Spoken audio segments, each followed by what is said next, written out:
다음 주 윤석열 정부 첫 국정감사가 시작됩니다. 상임위원회별로 기업인 증인 신청 규모가 거의 200명을 웃돌아 올해 국감에도 기업인들의 줄 소환이 이어질 것으로 보이는데요. 자세한 이야기 경제산업부 김수빈 기자와 나눠보겠습니다. 안녕하세요. 안녕하세요.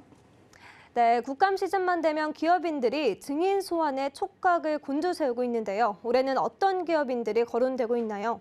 네, 그렇습니다. 많은 기업인들이 지금 거론이 되고 있는데요. 다음 달 4일 산업통상자원 중소벤처기업위원회 국정감사가 열립니다.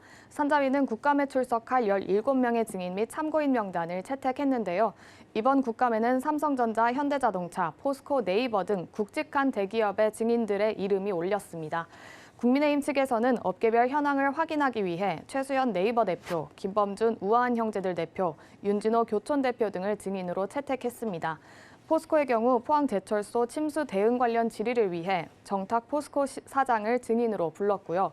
최정우 회장은 흰남노 태풍 대처 미흡과 관련해 행정안전위원회 증인으로 소환됐습니다.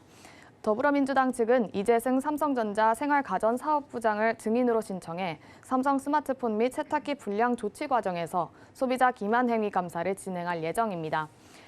또 공영은 현대자동차 사장을 불러 미국 인플레이션 감축법의 사전 인지 여부 등을 확인할 방침인 것으로 알려졌습니다.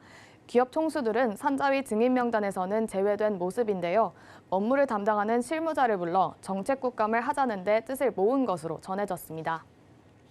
네, 유통업계에서도 대표들이 대거 소환이 될 예정이라고요. 네, 그렇습니다. 같은 날 환경부 노동위원회도 국감이 열리는데요. 스타벅스 코리아를 운영하는 SKC 컴퍼니의 송호섭 대표가 증인으로 채택됐습니다. 스타벅스는 올여름 한정판 기획 상품으로 출시한 서머 캐리백에서 발암물질이 검출돼 자발적인 리콜 조치에 나선 바 있기 때문입니다. 또 농림축산식품부 국정감사에서는 이명찬 CJ제일제당 부사장이 증인으로 소환됐습니다.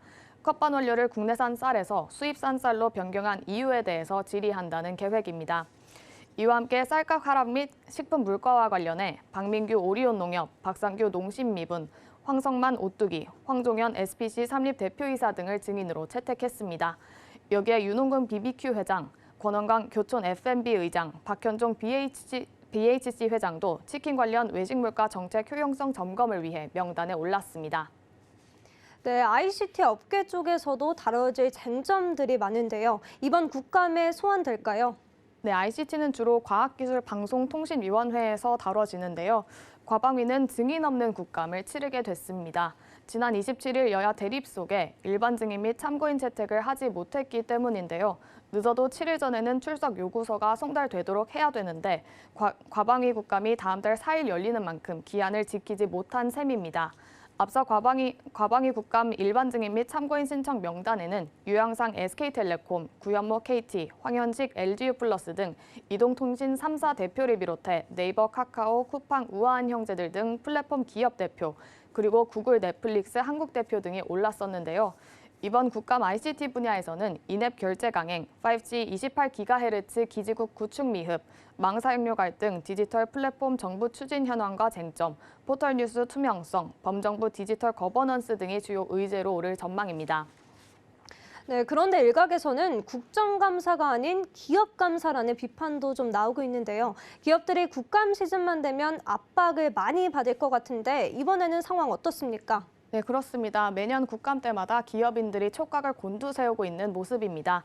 정치권에 따르면 17대 국회에서 기업인 증인 채택은 연평균 52명이었지만 해가 거듭할수록 증인 수가 꾸준히 증가해 지난 20대 국회에서는 159명에 달했습니다. 특히 이번 국감은 국토교통위원회에서만 거의 100명에 가까운 기업인들을 증인 협상 명단에 올렸습니다. 이 같은 폐해를 막기 위해 지난 2017년 증인 신청 의원 이름을 밝히는 국정감사 증인 신청 실명제를 도입한 바 있습니다. 증인을 부를 때 누가 무슨 이유로 부르는지를 명확하게 하고자 한 취지인데요. 상임위에 제출하는 것은 의무 사항이지만 대외적으로 공개는 하지 않아도 되기 때문에 이 실효성이 충분한지에 대한 지적이 나오고 있습니다. 재계 관계자는 그동안 기업 감사로 변질되어 온 측면이 적지 않다며 현재 정치권이 기업 경영에 과도하게 관여하는 것으로 볼 수밖에 없다고 꼬집었습니다. 네, 오는 10월 4일부터 시작되는 국회 국정감사의 전반적인 이야기 김수빈 기자와 나눠봤습니다. 고맙습니다. 감사합니다.